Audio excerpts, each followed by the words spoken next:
जय माता दी दोस्तों, प्रेम से कहिए संतोषी माता की जय। आज है दिन शुक्रवार, चलिए सुनते हैं संतोषी माता की व्रत कथा।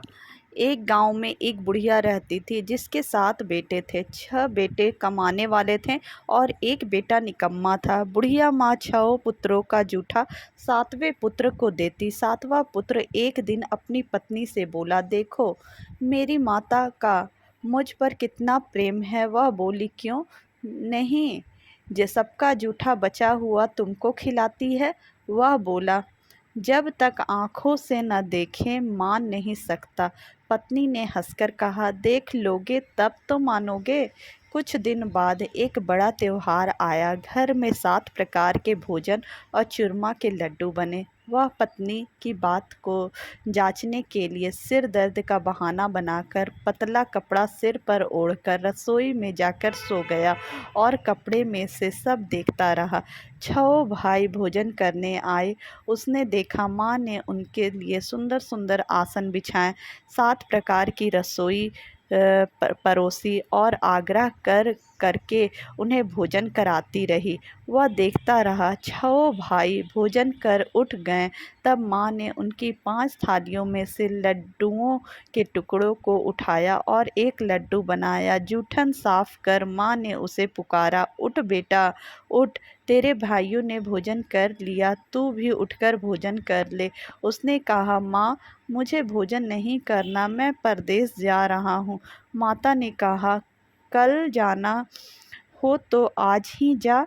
वह बोला, हाँ हाँ जा रहा हूँ। यह कहकर वह घर से निकल गया। चलते समय उसे पत्नी की याद आई। वह गौशाला में कंडे थाप रही थी। वहां जाकर वह बोला, मेरे पास तो कुछ नहीं है, यह अंगूठी है, सो ले लो और अपनी कोई निशानी मुझे दे दो। वह बोली, मेरे पास क्या है, यह गोबर भरा हाथ है। यह कहकर पत्नी ने उसके पीठ पर गोबर के हाथ की थाप मार दी। वह चल दिया। चलते चलते दूर देश में पहुंचा। वहां एक साहूकार की दुकान थी। वहां जाकर बोला, सेठ जी मुझे नौकरी पर रख लो। साहूकार को नौकर की सख्त ज़रूरत थी।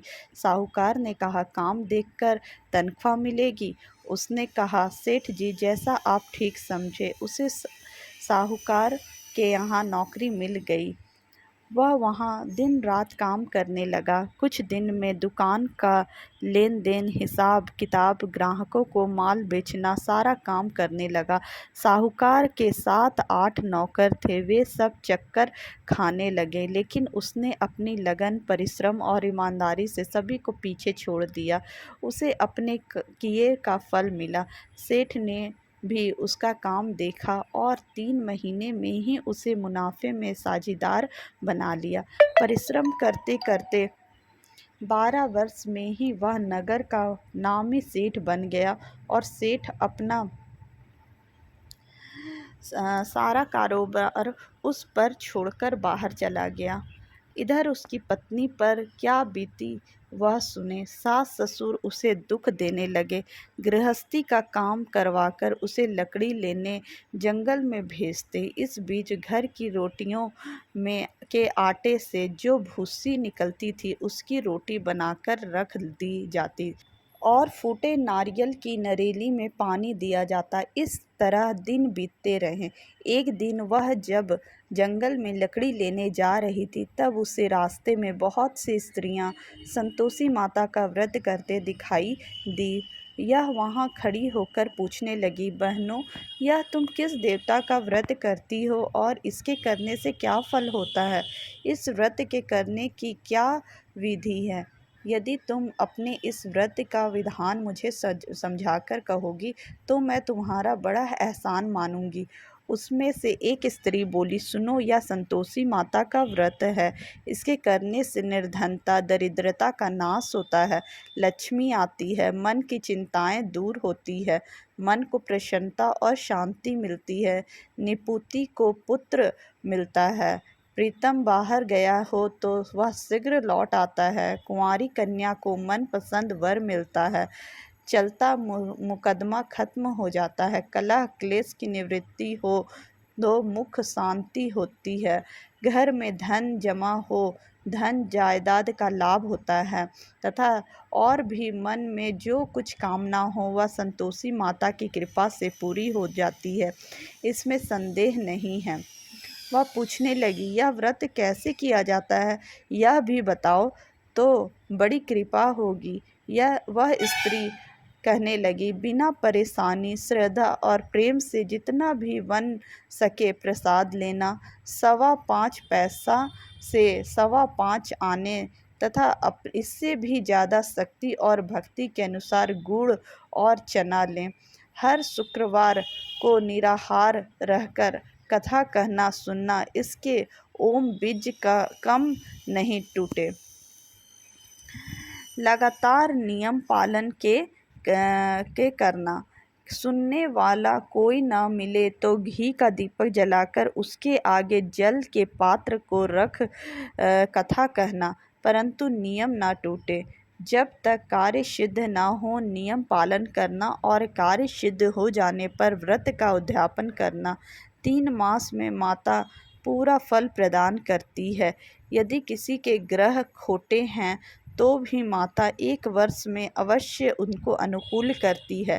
कार्य सिद्धि होने पर ही उद्यापन करना चाहिए, बीच में नहीं। उद्यापन में 2.5 सेर आटे का खाजा तथा इसी अनुसार खीर तथा चने का साग बनाना, 8 बच्चों को भोजन कराना, जहाँ तक मिले देवर जेठ भाई बंधु कुटुंब के लड़के लेना, न मिले तो रिश्तेदारों और पड़ोसियों के लड़के बुलाना और उन्हें भोजन करा यथाशक्ति दक्षिणा दें। माता का नियम पूरा करना। ध्यान रखना उस दिन घर में कोई खटाई न खाए। यह सुन वह वहाँ से चल दी। रास्ते में लकड़ी के बोझ को बेच दिया और उन पैसों में गुड़ चना ले माता के व्रत की तैयारी कर आगे चली। रास्ते में संतोषी माता के मंदिर में जा माता के चरणों में लौटने लगी, विनती करने लगी, माँ मैं दीनहीन हूँ, निपट मूर्ख हूँ, व्रत के नियम कुछ जानती नहीं, मैं बहुत दुखी हूँ। हे माता मेरा दुख दूर कर, मैं तेरी शरण में हूँ। माता को दया आई। एक शुक्रवार बीता कि दूसरे शुक्रवार को ही उसके पति का पत्र आया और तीसरे शुक्रवार को उसका भेजा हुआ पैसा आ पहुंचा। यह देखकर जेठानी मुंह सिकोड़ने लगी। इतने दिनों बाद इतना पैसा आया, इसमें क्या बड़ाई है। लड़के ताने देने लगे। काकी के पास अब पत्र आने लगे, रुपया आने लगा। अब तो काकी की खातिर बढ़ेगी, अब तो काकी बुलाने से भी नहीं बोलेगी। बेचारी सरलता से कहती, भैया पत्र आए रुपया आए तो हम सबके लिए अच्छा है। ऐसा कहकर आंखों में आंसू भरकर संतोषी माता के मंदिर में जा मातेश्वरी के चरणों में गिरकर रोने लगी। माँ मैंने तुमसे पैसा नहीं मांगा, मुझे पैसे से क्या काम, मुझे तो अपने सुहाग से काम है, मैं तो अपने स्वामी के दर्शन और सेवा मांगती। जब माता ने प्रसन्न होकर कहा, जा बेटी तेरा स्वामी जल्दी ही आएगा, यह सुन खुशी से बावली हो वह घर आकर काम करने लगी। संतोषी माँ के विचार करने लगी, इस भोली पुत्री से मैंने कह तो दिया कि तेरा पति शीघ्र आएगा, पर आएगा कहाँ से। वह तो इसे स्वप्न में भी याद नहीं करता, इसे इसकी याद दिलाने तो मुझे ही जाना पड़ेगा। संतोषी माता ने इस बुढ़िया से के बेटे को स्वप्न में समझाया। पुत्र तेरी घरवाली कष्ट उठा रही है। यह बोला, हाँ माता यह तो मुझे भी मालूम है, परंतु क्या करूँ, वहाँ कैसे जाऊँ, परदेश की बात है, लेन देन का सारा हिसाब किताब है, कोई जाने का रास्ता नज़र नहीं आता, आप ही कोई रास्ता दिखाएं कि वहाँ कैसे जाऊँ।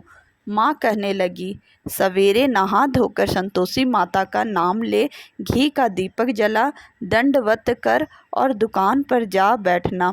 देखते देखते तेरा लेन देन चुक जाएगा, जमा माल बिक जाएगा, साज होते होते धन का ढेर लग जाएगा।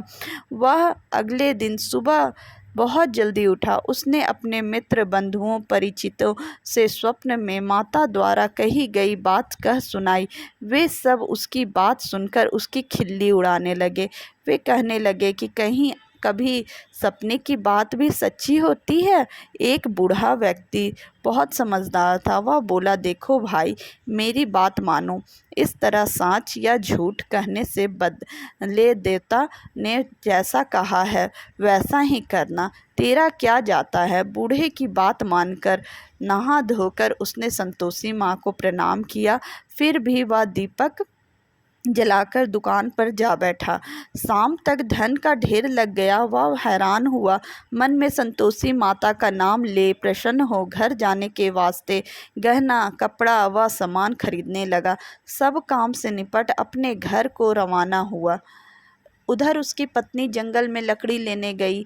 लौटते वक्त थक जाने के कारण संतोषी माता के मंदिर पर विश्राम करने बैठ गई। यह तो उसका रोज रुकने का स्थान था। धूल उड़ती देख उसने माता से पूछा, हे माता, यह धूल कैसी उड़ रही है। माँ ने कहा, हे पुत्री, तेरा पति आ रहा है। अब तू ऐसा कर, लकड़ियों के 3 बोझ बना।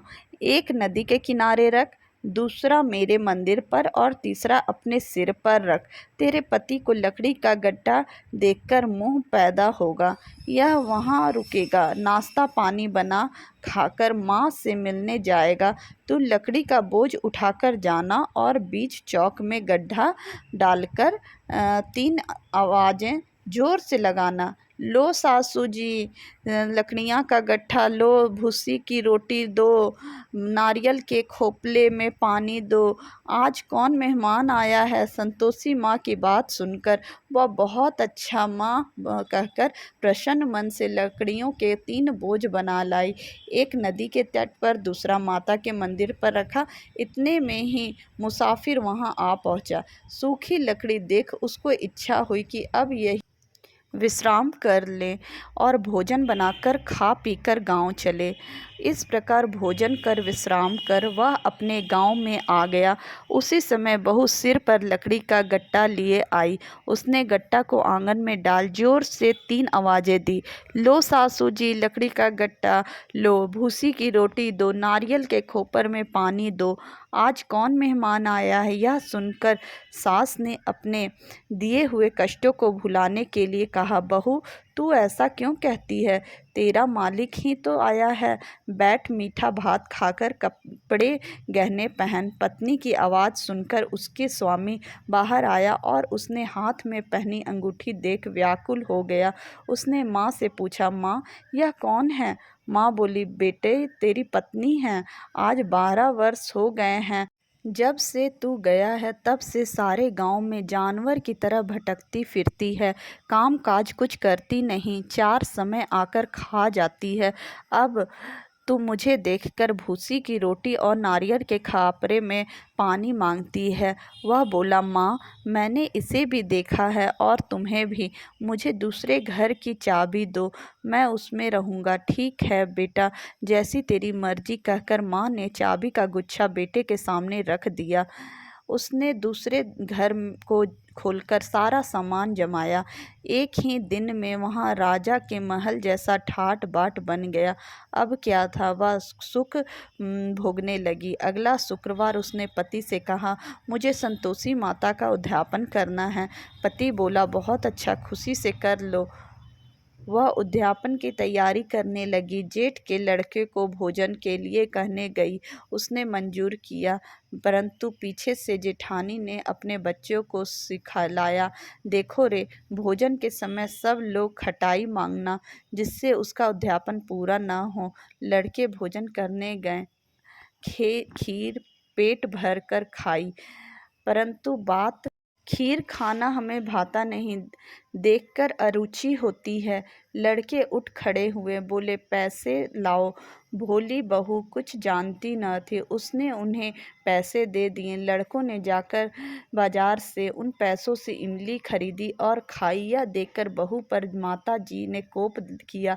राजा के दूत उसके पति को पकड़कर ले गए। अब सब मालूम हो जाएगा जब जेल की रोटी खाएगा। बहू से यह वचन सहन नहीं हुई। वह संतोषी माता के मंदिर में गई और कहने लगी, माता तुमने यह क्या किया? हंसाकर क्यों रुलाने लगी? माता बोली, पुत्री तूने मेरा व्रत भंग किया है, इतनी जल्दी सब बातें भुला दी। वह बोली, माता भूली तो नहीं हूँ, ना कुछ अपराध किया है, मुझे तो लड़कों ने भूल डाल दिया, मुझे क्षमा करो माँ। माँ बोली, ऐसी भूल भी कहीं होती है? यह बोली, अब कोई भूल नहीं होगी, अब बताओ मेरे पति कैसे आएंगे? माँ बोली, पुत्री जा, तेरा पति तुझे रास्ते में ही आता मिलेगा। वह मंदिर से निकलकर बाहर आई तो रास्ते में उसे अपना पति आता हुआ मिला। उसने पूछा, कहाँ गए थे? वह बोला, इतना धन जो कमाया है उसका कर राजा ने मांगा था, वह भरने गया था। वह प्रसन्न होकर बोली, भला हुआ, अब घर चलो। फिर अगला शुक्रवार आया। वह बोली, मुझे माता का उद्यापन करना है। पति ने कहा, ठीक है करो। वह फिर जेठ के लड़के को भोजन को कहने गई। जेठानी ने लड़कों को सिखा दिया कि तुम पहले ही खटाई मांगना। लड़के भोजन करने बैठे, लेकिन भोजन करने से पहले ही कहने लगे, हमें खीर पूरी नहीं भाती, जी बिगड़ता है, कुछ खटाई खाने को दो। यह बोली, खटाई खाने की नहीं मिलेगी, खाना हो तो खाओ। उनके उठकर चले जाने पर उसने ब्राह्मणों के लड़के को बुलाकर भोजन करवाया। दक्षिणा की जगह उन्हें एक एक फल दिया। इससे संतोषी माता प्रसन्न हो गई। माता की कृपा से 9 माह बाद उसको चंद्रमा के समान एक सुंदर पुत्र पैदा हुआ। पुत्र को लेकर वह प्रतिदिन संतोषी माता के मंदिर में जाने लगी। माँ ने सोचा कि यह रोज आती है, आज क्यों न मैं ही इसके घर चलूं, इसका आसरा देखूं तो सही। यह विचार कर माता ने भयानक रूप बनाया। गुड़ और चने से सना मुख, ऊपर से मुंड के समान होठ, उस पर मक्खियाँ भिनभिना रही थी। दहलीज में पैर रखते ही उसकी सास चिल्लाई, देखो रे, कौन चुड़ैल डाकनी चली आ रही, लड़कों इसे भगाओ, नहीं तो सबको खा जाएगी। बहू रोशनदान से देख रही थी, वहीं प्रसन्न हो उठी। आज मेरी माता मेरे घर आई है, यह कहकर दूध पीते बच्चे को गोद उतार दिया। इस पर उसको सास क्रोध से भरकर बोली, अरे राण, इसे देखकर कैसी उतावली हुई है, जो बच्चे को पलट दिया। इतने में माँ के प्रताप से जहाँ देखो वहाँ लड़के ही लड़के नजर आने लगे। यह बोली, माँ जी, मैं जितना व्रत करती हूँ यह वही संतोषी माता हैं। इतना कह उसने झट से घर के सारे किवाड़ खोल दिए। सबने माता के चरण पकड़ लिए और विनती कर कहने लगे, हे माता, हम मूर्ख हैं, अज्ञानी हैं, तुम्हारे व्रत की विधि हम नहीं जानते, तुम्हारा व्रत भंग कर हमने बड़ा अपराध किया। हे माता, आप हमारे अपराधों को क्षमा करो। इस प्रकार बार बार कहने पर संतोषी माता प्रसन्न हुई। इसके बाद उसकी सास कहने लगी, हे संतोषी माता, आपने बहू को जैसा फल दिया वैसा सबको देना। जो यह कथा सुने या पढ़े उसका मनोरथ पूर्ण हो। बोलो संतोषी माता की जय। दोस्तों, अगर ये संतोषी माता की कथा आप लोगों को अच्छी लगी हो तो मेरे इस वीडियो को लाइक करें और ऐसी ही धार्मिक कथाएं सुनने के लिए प्लीज़ मेरे चैनल को सब्सक्राइब करें। धन्यवाद।